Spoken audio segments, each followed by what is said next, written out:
Assalamualaikum warahmatullahi wabarakatuh. Halo teman-teman, kembali lagi sama aku Ira Rustienda dari Universitas Komputer Indonesia dari jurusan Teknik Industri dengan CP 067. Oke nih teman-teman, di sini balik lagi sama aku dan tugas-tugas aku nih. Sebelumnya aku udah ngasih video tentang cara instalasi Odoo ya teman-teman. Nah, terus apa sih yang harus dilakukan setelah kalian instalasi Odoo? Nah, salah satunya itu kalian harus belajar cara navigasi Odoo nih teman-teman.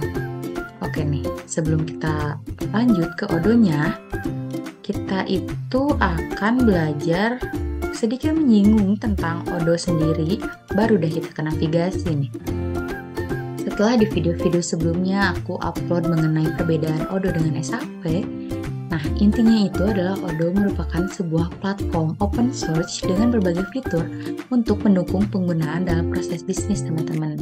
Jadi mau teman-teman pakai Odoo atau SAP, keduanya itu sama-sama mendukung dalam proses bisnis teman-teman yang mungkin sedang kembangkan gitu teman-teman.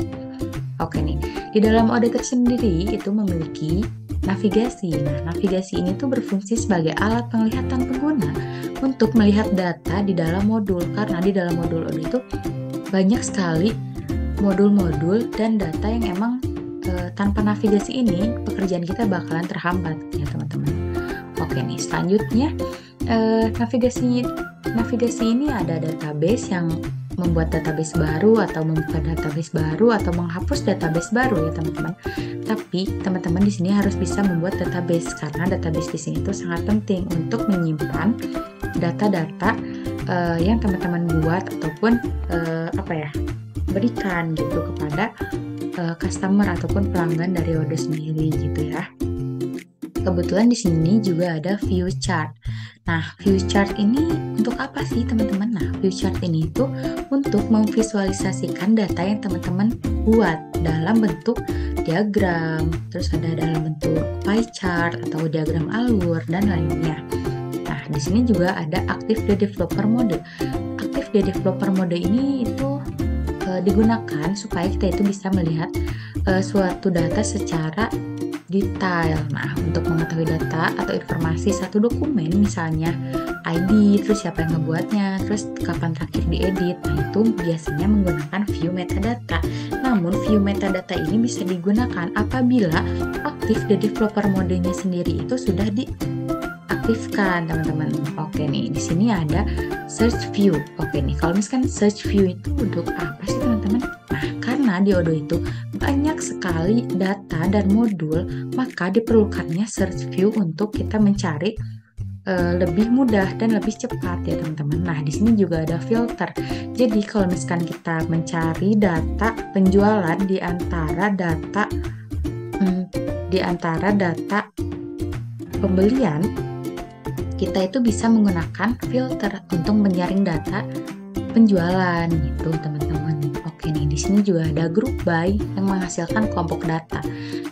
Kemudian di sini juga ada date format and separator. Oke nih, di sini tuh gunanya date format and separator ini untuk mengubah format tanggal sesuai ketentuan perusahaan. Karena di negara kita itu biasanya menggunakan format hari, bulan, dan tanggal. Tapi ada beberapa negara yang menggunakan format bulan, hari, dan tahun gitu teman-teman. Mungkin untuk lebih jelasnya kita itu bisa langsung praktek aja ya teman-teman ke Odoo-nya. Oke nih, di sini tuh teman-teman tinggal ke localhost 28069-web-login.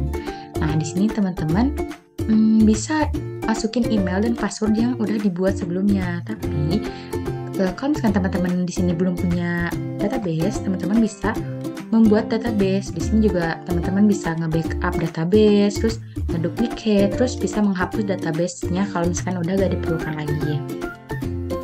Cuman kalau misalkan teman-teman di sini mau bikin, teman-teman itu bisa di create database gitu ya. Tapi karena di sini aku udah punya database aku sendiri yang dibuat ketika awal penginstalan Odoo, jadi aku nggak usah buat lagi, aku pakai database yang ini aja. Jadi aku tinggal masukin email aku yang aku daftarkan pas install Odoo, terus tinggal masukkan passwordnya. Oke nih, semoga benar ya teman-teman. benar nggak ya? Deg-degan juga sebenarnya. Soalnya di laptop sebelah salah. Oke nih, alhamdulillah ya teman-teman.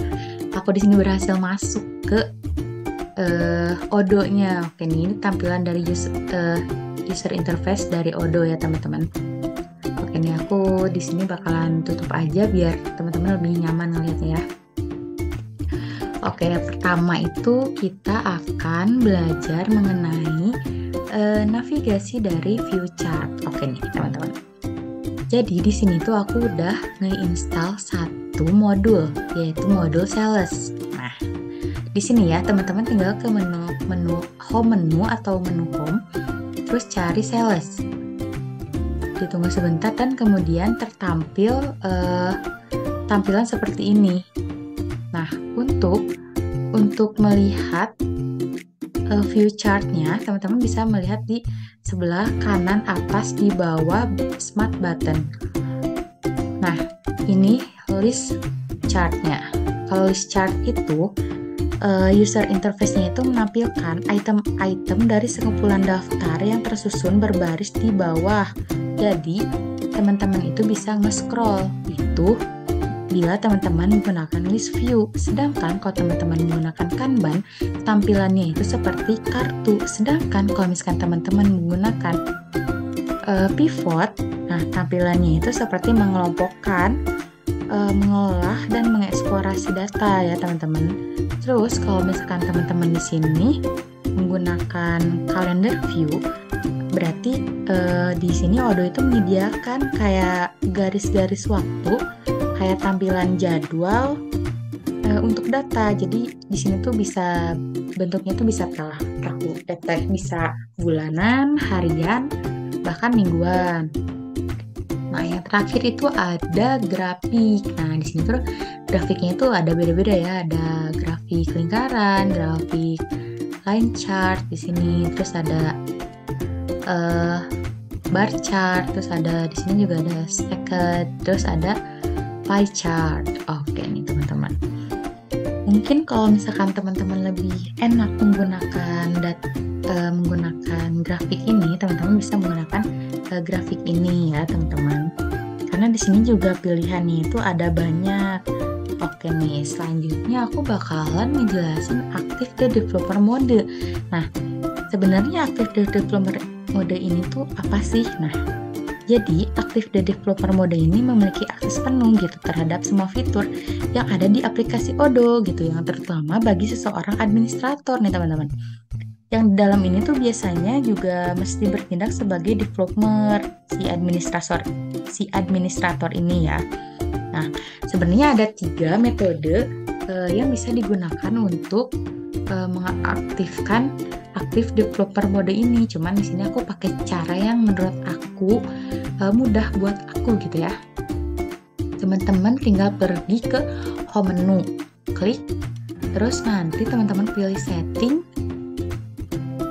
terus teman-teman tinggal scroll ke bawah dan Active the Developer Mode. Ingat, Active the Developer Mode yang nggak ada tanda kurungnya yang paling atas, pilih.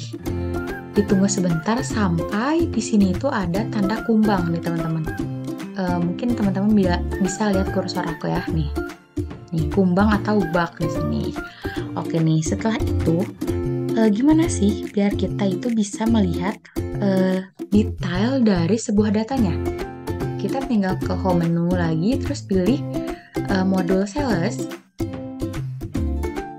Terus di sini aku bakalan pilih salah satu data. Kita double klik, terus tunggu sebentar sampai datanya terbuka ya. Oke nih, di sini datanya udah terbuka dan terlihat di sini itu nggak ada ID, nggak ada nama customer, kapan terakhir diedit. Di sini tuh nggak ada. Tapi kalau misalkan teman-teman di sini menggunakan view metadata, setelah mengaktifkan Active the Developer Mode, pasti di sini teman-teman bakalan tahu gitu siapa ID-nya, terus kapan terakhir diedit gitu nih. Di sini ada view metadata. Oke, setelah terbuka, ID-nya terlihat, terus update-nya kapan, terus create dan usernya siapa, terus kapan terakhir dimodifikasi ada nih. Oke, tinggal oke aja. terus udah deh, kalian udah bisa menggunakan Active the Developer mode. Baik, itu selanjutnya ada dari navigasi search view, teman-teman. Oke, mungkin ke search view ini teman-teman bisa kembali ke model sales yang tadi. Nah, kalau misalkan untuk search view ini adalah search view yang biasa kita gunakan untuk mencari data, yang biasa dipadu-padankan dengan filter di sini. Nah, jadi kalau misalkan teman-teman mencari banyaknya data di sini, misalkan data order ataupun penjualan atau quotation, teman-teman bisa menggunakan search view dan ditambah filter ini ya. Kita coba. Tuh, datanya langsung berubah kan? Kita sekali lagi ya. Nah, tuh datanya juga langsung berubah. Oke nih, kita hapus dulu ini. Terus kita coba lagi ya. Sales order. Nah, datanya berubah kan? Terus di sini ada group by sales person. Oke nih, sudah tergroup by dan terfilter, teman-teman. Jadi gitu ya teman-teman caranya. Kalau misalkan nanti teman-teman mau mencari data, teman-teman gak usah capek-capek lagi buat nyari scroll ke bawah gitu ya. Tapi teman-teman tinggal pakai search view aja gitu, teman-teman. Terus kalau misalkan teman-teman masih bingung untuk data format dan separator, teman-teman bisa pergi ke sini ya. Pertama ke home menu. Terus teman-teman ke setting. Terus di sini ada translation. Teman-teman tinggal klik, pilih bahasa. Terus udah kayak gitu teman-teman tinggal cari mau pakai bahasa apa. Di sini banyak banget bahasa yang bisa kita gunakan. Tapi karena aku di sini orang Indonesia, jadi aku pakai bahasa Indonesia aja ya. Nah, di sini juga daripada teman-teman capek-capek mencari gitu, karena ini Indonesia yang paling atas, tapi pura-puranya gak ada gitu ya. Kita cari aja Indonesia. Cari dan udah ada nih teman-teman. Tinggal teman-teman klik aja, tunggu sebentar sampai tampilannya itu berubah. Nah, seperti ini ya teman-teman. Nah, di sini tuh kalau data format Indonesia itu day, month, dan years atau hari, bulan, dan tahun. Namun ada di berbagai negara juga yang menggunakan format datanya itu bulan, hari, dan tahun. Oke, nih kita aktif and translate. Nah, teman-teman di sini tuh ditanya mau add atau cancel nih. Kita add aja ya. Ditunggu sebentar karena memang harus dipadu-padankan dulu, dan di sini juga ditanyakan teman-teman mau langsung ganti ke Indonesia atau enggak gitu. Nah, kalau misalkan mau ganti tinggal klik switch to Indonesian gitu ya. Oke nih, seperti yang sudah terlihat ini sudah lumayan menggunakan bahasa Indonesia ya teman-teman. Walaupun enggak semuanya, kayak ada minute, tuh ada juga yang pakai masih bahasa Inggris, cuman beberapa udah pakai bahasa Indonesia. Dan ayo kita coba lihat ke diskusinya. Oke nih, tadi di sini ada congratulations. Nah, sekarang udah selamat. Jadi di sini udah memakai bahasa Indonesia ya teman-teman. Nah, sekarang kita ke kotak penjualan atau sales. Di sini juga sudah berubah menjadi bahasa Indonesia. Oke, kita ke penjualan dan coba satu data. Oke nih, udah tanggal order, daftar harga. Tadi kan juga di sini pakai bahasa Inggrisnya, tapi sekarang udah pakai bahasa Indonesia, teman-teman. Oke nih, kita ke